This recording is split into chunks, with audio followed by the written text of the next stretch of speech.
Most photographers deal with enormous amounts of stress for hours and sometimes days leading up to a client photo shoot. There's just too many things that can go wrong on set, and that lack of control turns into anxiety, and too often into a mediocre set of pictures. Now, usually, photographers try to fight that by saving some inspiration images on their phone to have something to lean on if things go south. But that's just like trying to cook a meal by looking at a photo of a finished dish. Now, what most photographers don't know is that every session is decided in pre-production, and that there's an exact process that guarantees great images every time. So in this video, I'll break down what the actual components of a great image are, how to reverse engineer the recipe from a finished image, and how to use this step-by-step process to plan your own photo shoot from scratch. So let's start with reverse engineering what an image consists of. Now, my idea is that every portrait has these 9 distinct components, and these are light, background, props, wardrobe, accessories, makeup, hair, poses, and facial expressions or emotions. Now, if we look at the big picture, all these components combined have one job: to evoke some kind of feeling in the viewer. The more of these components are premeditated and aligned, the stronger the feeling, and in turn, the higher perceived quality of the image is. As far as alignment goes, we can also look at it as a story we're telling our viewers. If we decided it's gonna be a costume drama from the 1500s, it would not make much sense if a guy in a Ferrari popped in mid-scene. So to make the components consistent, we have to understand what properties they have. So let's start with one big group. Background, props, wardrobe, accessories, makeup, and hair all have 2 main properties: style and color. Now, color is pretty straightforward. There are several color harmonies like analogous, complementary, or split complementary that always look good together. A great resource here is Adobe Color. It's a free web page where you can generate different color palettes or upload an image and extract the palette from it. But we'll get to that later in the video. So for the image to work color-wise, all of these components have to fit inside one consistent color palette. Now, style is a bit different for each of the components, and it has many dimensions. For example, wardrobe could be black tie or cocktail or casual, and makeup could be natural or glam or artistic. But the one dimension that matters most for alignment is visual weight. So for our purpose, we'll reduce it to the spectrum from minimal to busy. I consider minimal to be low in detail, more plain, and conversely, busy would be more textured, detailed, rich in shapes and forms. Now, how you make the styles work together in an image is entirely up to you. Me personally, I like to balance out busy backgrounds with minimal outfits or glamorous makeup and hair with more grungy props, but you'll find numerous world-class images that go all in on one side of the spectrum. And I know it can be pretty hard to try and visualize it in your head right now, but bear with me, we'll dive into some case studies in a second. Now, for the remaining components, posing is a huge topic for another video, but generally, I don't like these over-the-top posed images. I can see in the image if the subject was feeling good in the pose or if they were staged in an uncomfortable way that distracted them from the connection with the photographer. So as far as posing goes, less is more for me. And I always try to give the person some item to sit on or lean against or put their hands on so it feels more natural to them. Now, I made a separate video about lighting where I talk about this framework I call the cross of light. It's basically a shortcut that connects how the technical setup of your lighting translates to certain feelings. A short recap would be this diagram that goes from dark to bright on one axis and from hard to soft on the other. And each quadrant maps to corresponding emotions that type of light evokes. I'm always using it in pre-production. And finally, emotion and facial expression come down to how you manage to make the client get into the headspace you want. If you've watched my first video, think of the photography iceberg's middle layer, where the client experience lives and how that translates to the final image. Now, this ties closely to the cross of light and the concept that all these components are meant to evoke a certain feeling. Because if we decide that we're going for a glamorous look, and set up this dark soft light, but the facial expression of your subject is innocent and naive, this again would break the narrative we're trying to tell with our image, the guy in the Ferrari. So what does it look like in action? Let's analyze 3 world-class images and then go through a step-by-step process of how you can do it too. First up is this gorgeous studio portrait. We can see the light is coming from camera right. It's very soft and with a lot of fill. So we can assign it to the bright and soft quadrant and draw a quick lighting diagram. Now the color palette is very obvious here, but we can still upload it to Adobe Color and double check what the dominant colors are. Here we can see the harmony is analogous and almost monochromatic. And we get the palette that we can just copy paste into our mood board. So now let's break down each of the components one by one. Background is a seamless backdrop, minimal and clean, color from the palette. Props, a black folding stool, minimal. Wardrobe,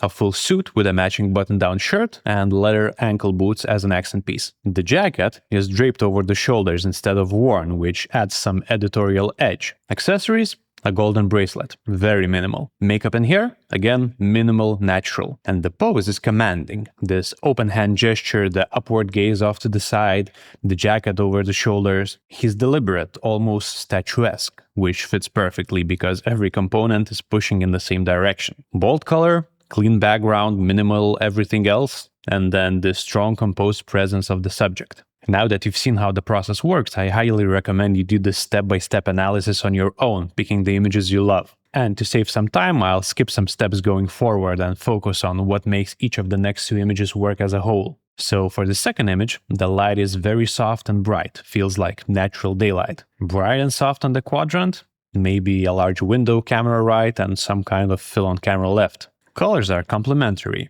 Rich skin tones against that textured teal suit and a slight tint of green in the background. Now, what makes this image interesting is the tension between rough and refined. The wall behind him is not a clean backdrop like the first example. It has texture and character, and the wavy hair and texture fabric add to that grungy feel. But then the wardrobe is sharp. Three-piece suit, tie, pocket square, watch chain, it's formal and polished. So that balance is what makes this image work. All the underlying textures keep it from being bland and one-dimensional, but the formal wear elevates the image and balances the grunge out from looking casual. Now, if you swapped in a clean seamless backdrop, or if the fabric of the suit was plain, the image would lose the thing that makes it stand out, and the pose just adds to it. The asymmetric shoulders, the leading line the hand creates, combined with the calm, direct gaze at the camera, completes that play between the rough character and clean elegance. And here's the third one. Now this one brings in a new layer of complexity because now we're working with two subjects and the image is shot on location. I would assume it was shot right around dawn because of the blue undertones and the fog in the valley behind them. We have a warm light source on camera left, the colors are complementary, the black car reflects the sky, and that bluish background balances out the warm skin tones and Margot's red and beige two-piece set. Now the interesting part here is that Margot and Jacob here have completely different styling.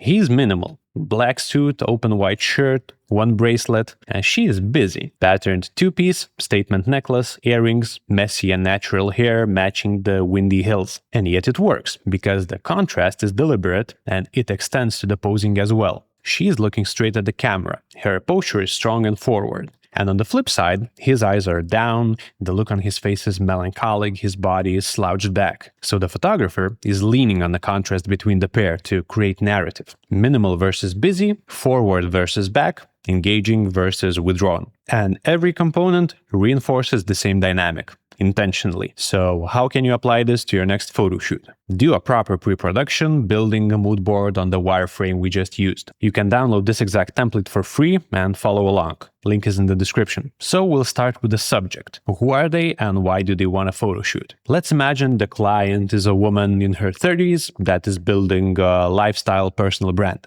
and she needs images for her book launch campaign. Then we can begin filling in the fields, starting with constraints. Now, what I usually do is I jump around a bit, trying to lean on the things I already know and figuring out what would look good alongside. Let's say we don't have a location, so we'll be working in a studio. Then she wants her book to be in the shot, and the cover of the book is forest green. Her hair is long and brown, and she's into minimalist fashion. These are all constraints that already give us some direction to both the style and the color of the photo shoot. So now I'm starting to think colors. We always have a skin tone as a dominant color in the portrait, and now we also have forest green of the book cover. I can do a quick Pinterest search based on those two colors and paste the image into Adobe Color to extract the palette. So now I see a pastel, earthy tones color palette would work great here. Maybe an off-white backdrop, white, green, brown, and beige wardrobe and props. Now for a lifestyle brand, we want this to feel airy, fresh, and optimistic, so applying the cross of light here, I imagine the light being bright and soft, almost imitating daylight. Large light source from one side and fill from the other. Next, we need her to look sharp for the book launch, so the wardrobe style could be smart casual. But then we'll have to balance out the plain fabrics with some texture in the studio, props, and hairstyle. So the outfit could be formal, brown or off-white pants matched with a button-up shirt in a contrasting color. Off-white shirt for brown pants or brown shirt for off-white pants. And some minimal bracelet and necklace to complete the outfit. Now let's see what's left. We don't want to water down the character of the image with a seamless backdrop, so we'll go with a light textured wall and rough floor. We'll combine that with a textured wooden chair and some dark apple boxes, natural earthy tone makeup, and beach waves for the hair. Finish off with confident asymmetric posing, strong but bright emotion, and we have a full consistent and balanced concept. So we started off by figuring out what every image consists of. We know from the iceberg framework that the final image stems directly from the preparation and the client experience. We also know that to create a good client experience, we need to have the mental bandwidth on set to engage with the client and build a connection. So this pre-production workflow solves exactly that. It takes any guessing and on-set problem solving out of the equation. You already know the image will look good before stepping in the studio because you already have the image created. You just have to go in and press the button to make it tangible. The only thing left to do is create a connection with the client. But even that is turned into a non-problem, because by figuring out the image beforehand, you've freed up a lot of space for yourself to handle the client experience on set. So what I want you to do before your next photo shoot is to open up the Moodboard template inside Freeform or Milanote, write down all the constraints and what you know about the client and the purpose of the photo shoot. Lean on the colors you already have, like the skin tone, some mandatory piece of wardrobe, location, or a prop. Then decide how you're gonna balance out the minimal with the busy and make the styles of the components complement each other. Now pick the poses and the expressions that carry your preferred feeling. Add props that help out with the poses and complete the image. Do this for each of the sets you're planning on shooting, and you've just created a full photo shoot on a digital sheet of paper that guarantees you nail it on set. Now, I've only briefly covered lighting here, so if you want the full breakdown of the cross of light concept, I have a whole separate video you can watch next. It will give you the right tools to craft the light in a simple but intentional way. That's it for now. Hope this video helped you better understand the process of image creation. As always, thanks for watching and see you on the next one.